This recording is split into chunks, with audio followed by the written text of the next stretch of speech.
ମହାନ୍ତି ଠାରୁ ଅଳ୍ପ କିଛି ଭୋଟ ବ୍ୟବଧାନରେ ପରାଜୟ କରିଥିଲେ। ତେବେ ଚଳିତ ବର୍ଷ ପୁଣି ଦଳ ତାଙ୍କୁ ଭୋଟରେ ନିର୍ବାଚନରେ ମଇଦାନରେ ଓହ୍ଲାଇଛି। କ'ଣ ରହିବ ତାଙ୍କ ସହିତ ସିଧାସଳଖ ଆଲୋଚନା କରିବା। ଆଜ୍ଞା, ଆପଣଙ୍କୁ ଆମ କାର୍ଯ୍ୟକ୍ରମକୁ ସ୍ୱାଗତ କରୁଛୁ। ନ୍ୟୁଜ୍ ସେଭେନକୁ ସ୍ୱାଗତ କରିବା ସହିତ ଆପଣଙ୍କୁ ବହୁତ ବହୁତ ଅଭିନନ୍ଦନ ମଧ୍ୟ ଜଣାଉଛୁ। ତେବେ କ'ଣ କହିବେ ବର୍ତ୍ତମାନ ଯେଉଁ ଚଳିତ ବର୍ଷ ନିର୍ବାଚନରେ ଆପଣ ବିଜେଡ଼ି ସୁପ୍ରିମୋ ଆପଣଙ୍କୁ ଟିକେଟ୍ ଦେଇଛନ୍ତି ଲଢ଼ିବା ପାଇଁ, କ'ଣ କହିବେ? ଲଢ଼ିବା ବର୍ତ୍ତମାନ ରଣନୀତି କ'ଣ ରହିବ? ଗତ ସାଧାରଣ ନିର୍ବାଚନରେ ପରାଜୟ ବରଣ କରିବା ପରଠୁ ମୁଁ ଗୋଟିଏ ମୁହୂର୍ତ୍ତ ସମୟ ନଷ୍ଟ କରିନାହିଁ। ପ୍ରତ୍ୟେକ ମୁହୂର୍ତ୍ତରେ ସାଧାରଣ ଖଟିଖିଆ ଲୋକଙ୍କ ସହିତ ସମସ୍ୟା ସହିତ ନିଜକୁ ଯୋଡ଼ିକି ରଖିଛି।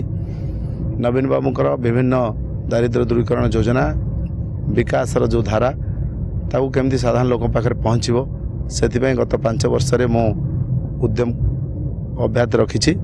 ଏବଂ ଜିଲ୍ଲା ସଭାପତି ଥିବା ସମୟରେ ଦଳର ସଂଗଠନକୁ ମଧ୍ୟ ତୃଣମୂଳ ସ୍ତରରେ ମଜବୁତ କରିବା ପାଇଁ ମୁଁ ସବୁ ପ୍ରକାର ଚେଷ୍ଟା ବି କରିଛି।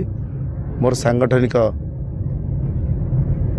ଦକ୍ଷତା, ପରିଶ୍ରମ ଏବଂ ଦଳର ବିଭିନ୍ନ ସରକାରଙ୍କର ବିଭିନ୍ନ ଯୋଜନାକୁ ଗରିବ ଲୋକଙ୍କ ପାଖରେ ପହଞ୍ଚାଇବାର ଯେଉଁ ଅଙ୍ଗୀକାରବଦ୍ଧତାକୁ ଦେଖି ମୋର ନେତା ମୋ ଉପରେ ଆସ୍ଥା ପ୍ରକଟ କରିଛନ୍ତି। ଆପଣ ଯେଉଁ ନିର୍ବାଚନ ଇନ୍ତାହାରରେ ଆପଣ ଯେଉଁ ଲଢ଼ିବେ, ଦୁଇ ପ୍ରମୁଖ ଦଳ ଅଛନ୍ତି କଂଗ୍ରେସ ଆଉ ବିଜେପି। ଏ ଦୁଇ ପ୍ରମୁଖ ଦଳ ଭଲ ଭଲ କ୍ୟାଣ୍ଡିଡେଟ୍ ମଧ୍ୟ ଦେଇଛନ୍ତି। ଆପଣଙ୍କ ଭାବମୂର୍ତ୍ତି ତାଙ୍କ ଭାବମୂର୍ତ୍ତି ନିହାତି ଭାବେ ଯଦି ପରଖିବା ତାହେଲେ ନିଶ୍ଚିତ ଭାବରେ କେଉଁଠି ନା କେଉଁଠି କଣ୍ଟେଷ୍ଟ ଗୋଟେ ଉଦ୍ଯାପନ କରୁଛି। କଣ୍ଟେଷ୍ଟ ନିହାତି ଗୋଟେ ହେବ, ତିନି ପ୍ରମୁଖ ଦଳ ଲଢ଼େଇ ହେବ। କ'ଣ କହିବେ ଏ ଯେଉଁ ଲଢ଼େଇରେ ଆପଣ କିଭଳି ଭାବେ ନିର୍ବାଚନରେ ଜିତିବେ? ଆପଣ ଦେଖୁଥିବେ, ଆମେ ଯେତେବେଳେ ନିର୍ବାଚନ ମଇଦାନରେ ଘର ଘର ବୁଲି ପ୍ରଚାର କରୁଛୁ ବା ବିଭିନ୍ନ କାର୍ଯ୍ୟକ୍ରମକୁ ଯାଉଛୁ, ରାଜନଗର ପଟ୍ଟାମୁଣ୍ଡିରେ ଲଢ଼େଇର କୌଣସି ସୂଚନା ଦେଖାଯାଉନି। ଏକତରଫା ଲଢ଼େଇ ହେଉଛି। ଲଢ଼େଇ ହେଉଛି ବିକାଶ ସହିତ ପ୍ରତାରଣାର, ଲଢ଼େଇ ହେଉଛି ପ୍ରତିଶ୍ରୁତି ସହିତ ମିଛୁଆମାନଙ୍କର, ଲଢ଼େଇ ହେଉଛି ବେଇମାନଙ୍କ ସହିତ ଇମାନଦାରୀର। ଏଠି ସାଧାରଣ ଜନତା ନବୀନ ପଟ୍ଟନାୟକ ବିକାଶ ସହିତ ଅଛନ୍ତି। ପ୍ରତାରକମାନଙ୍କୁ ଉଚିତ ଜବାବ ଦେଇ ଯେଉଁମାନେ କର୍ମଠ, ଯେଉଁମାନେ କାମିକା, ସେଇମାନଙ୍କ ସହିତ ରହିବାର ମନ ସ୍ଥିର କରିସାରିଛନ୍ତି। ଏବଂ ଲଢ଼େଇ ସାଧାରଣ ଖଟିଖିଆ ଲୋକଙ୍କର ପେଟ ପାଟଣା ପାଇଁ ଲଢ଼େଇ ହେଉଛି। ଏ ଲଢ଼େଇରେ କେବଳ ବିଜୁ ଜନତା ଦଳ ହିଁ ମଇଦାନରେ ଅଛି, ଆଉ କେହି ନାହାନ୍ତି। 2014 ମସିହାରେ ମଧ୍ୟ ଦଳ ଆପଣଙ୍କୁ ଟିକେଟ୍ ଦେଇଥିଲା, ସୁଯୋଗ ଦେଇଥିଲା, କିନ୍ତୁ 2014 ମସିହାରେ ଆପଣ ପରାଜୟ ସ୍ୱୀକାର କରିଥିଲେ। କ'ଣ ଏହାର ପ୍ରମୁଖ କାରଣ ହୋଇଥାଇପାରେ? 2014 ମସିହାରେ ମୋତେ ଶେଷ ମୁହୂର୍ତ୍ତରେ ଦଳ ଟିକେଟ୍ ଦେଲା। ମୋତେ ବହୁତ କମ୍ ସମୟ ମିଳିଲା ନିର୍ବାଚନ ପରିଚାଳନା କରିବା ପାଇଁ। ଏବଂ ଦ୍ୱିତୀୟ କାରଣ ଥିଲା, ସବୁଠୁ ବୃହତ୍ତମ କାରଣ, ସେତେବେଳେ ଯିଏ ମୋର ପ୍ରତିଦ୍ୱନ୍ଦ୍ୱୀ ଭାବରେ ବିଧାୟକ ଭାବରେ ଜିତିଲେ, ତାଙ୍କର ପିତୃବିୟୋଗ ହୋଇଥିବାରୁ ଏବଂ ତାଙ୍କ ପିତା ଜଣେ ପୂର୍ବତନ ମନ୍ତ୍ରୀ ଏବଂ ଏ ଅଞ୍ଚଳର ପ୍ରତିନିଧି ଥିବାରୁ ଗୋଟେ ସମବେଦନାର ସ୍ରୋତ, ଅନ୍ତଃସ୍ରୋତ ସେ ନିର୍ବାଚନର ଫଳାଫଳକୁ ପ୍ରଭାବିତ କରିଥିଲା। ରାଜନଗର ନିର୍ବାଚନ ମଣ୍ଡଳୀ ଯଦି କଥା କହିବା ତାହେଲେ ବିଜୁ ବାବୁଙ୍କ କର୍ମଭୂମି। ତାହେଲେ ଆପଣ ଭାବୁନାହାନ୍ତି ବିଜୁ ବାବୁଙ୍କ ଯେଉଁ ସ୍ୱପ୍ନ ଥିଲା ରାଜନଗର ଗୋଟେ ସୁନାର ସହର କରିବେ, ରାଜନଗର ଗୋଟେ ଭୁବନେଶ୍ୱର ସହିତ ସମାନ କରିବେ, ଯେଉଁ ବିଜୁ ବାବୁ ଯେଉଁ ସ୍ୱପ୍ନ ଦେଖିଥିଲେ ତା ସ୍ୱପ୍ନ କ'ଣ ସତରେ ଆଜି ସତ ହୋଇଛି ନା ଆହୁରି କିଛି ସ୍ୱପ୍ନ ବାକି ରହିଯାଇଛି? ଆପଣ କେବେ ସାତ ଭାଇର ଯେଉଁ ପୁନର୍ବସତି ରିହାବିଲିଟେସନ୍ ବଗପାଟିଆକୁ ଯାଇଛନ୍ତି?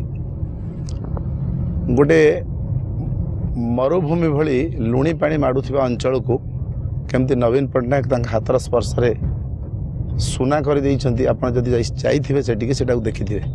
ଯାହା ବିଜୁ ବାବୁଙ୍କର ସ୍ୱପ୍ନ ଥିଲା, ସାତ ଭାଇର ଥଇଥାନ ବିଜୁ ବାବୁଙ୍କର ଗୋଟେ ସ୍ୱପ୍ନ ଥିଲା।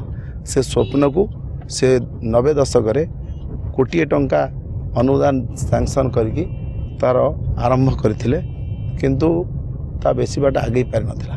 ପରବର୍ତ୍ତୀ ସମୟରେ ନବୀନ ବାବୁ ଏକ ପୂର୍ଣ୍ଣାଙ୍ଗ କଲୋନୀ, ଯାହା ସମଗ୍ର ଓଡ଼ିଶା କାହିଁ ଭାରତ ବର୍ଷରେ ଏମିତି ଏକ କଲୋନୀ, ବିରଳ କଲୋନୀ, ରିହାବିଲିଟେସନ୍ କଲୋନୀ ତିଆରି କରିଛନ୍ତି, ଆପଣମାନେ ଦେଖିବେ।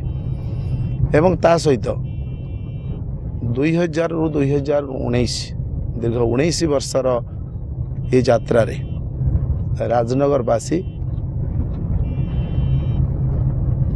14 ବର୍ଷ ବିରୋଧୀ ଦଳର ପ୍ରତିନିଧିମାନଙ୍କୁ ବାଛିବାକୁ ପସନ୍ଦ କରିଛି। ତେଣୁ ନବୀନ ବାବୁଙ୍କର ବିକାଶ ଧାରାକୁ ରାଜନଗରବାସୀ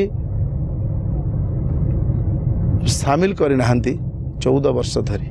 ତା ସତ୍ତ୍ୱେ ଯେହେତୁ ରାଜନଗର ହେଉଛି ବିଜୁ ବାବୁଙ୍କର କର୍ମଭୂମି, ପିତାଙ୍କର କିଛି ଅଧୁରା ସ୍ୱପ୍ନ ଏ ମାଟି ସହିତ ଜଡ଼ିତ ଅଛି।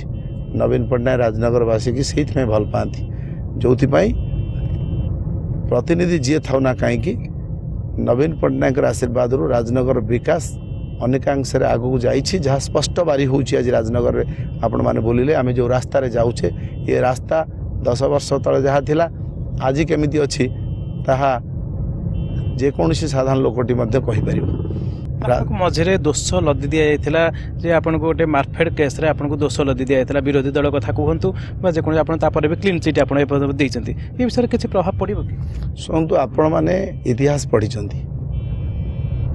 हिटलर गोटे प्रचार मंत्री थे ना हूँ गोबेल्स गोटे थ्योरी हूँ गोटे मिछ कथा को तुम 100 थर 1000 थर कह कि समय पर देख कि लोक ताकू विश्वास करेंगे आज से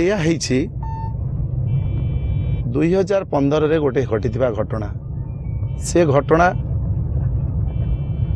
रे मु साधारण लोकों स्वार्थ नहीं मार्कफेड रो किसी दुर्नीतिग्रस्त ऑफिसर को मो अभियोग क्रमे से माने चाकरी निलंबित होते विरोधी दलर नेता मान्यवर श्री नरसिंह मिश्र सीएजी इनको गोटे चिठी लिखिले तदंत करने कारण तांकर नरसिंह बाबू भावी बोधे प्रकृत में दुर्नीति बा शासक दल संपृक्त अच्छी जहाँ को चिंता करी से ओडिशा सरकार कौन एजेंसी को विश्वास न करी केंद्र सरकार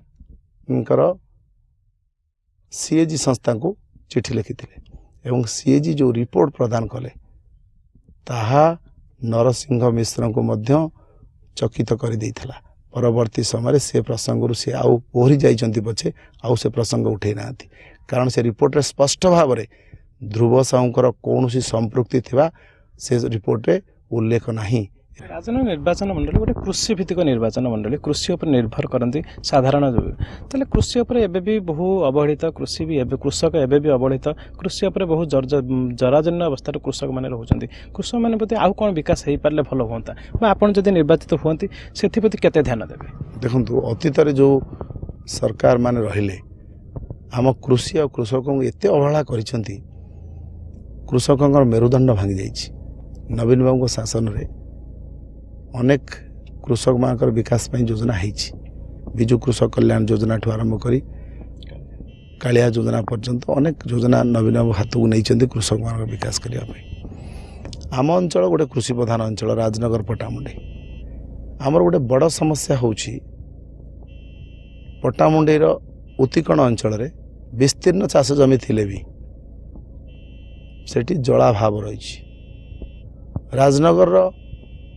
आपण जदि गुप्ती सातभाया डेरा कुरुंटी हाथीना से बेल्ट को जीवे बा रंगणी तालुचा पट को जीवे विस्तीर्ण चाष जमी थिले मध्य लुणी पानी हेतु आमर चाष संपूर्ण भाव हो पारे वर्ष को गोटे फसल कष्टे मष्टे हुए पुणी ता मध्य जदि बात्या मरुड़ी किंबा धोईरे चलीगला चाषीटी मुंडे हाथ दिए ता अर्थनीति बिगड़ी जाए निर्वाचन पर प्राथमिकता हम से ड्रेनेज सिस्टम को आउरी व्यापक भाव में पुनरुद्धार करा जिवो एवं जोटा नेचुरल क्रिक मान को पुनरुद्धार करा जिवो लिफ्ट इरिगेशन पॉइंट गुड़ा को पुनरुद्धार करा जिवो चाषी मान को जलसेचन जो सुविधा सार विहन एवं आधुनिक ज्ञान कौशल को जोगे दिया जिवो जदि जीतती ताले कौन प्रतिश्रुति रखिबे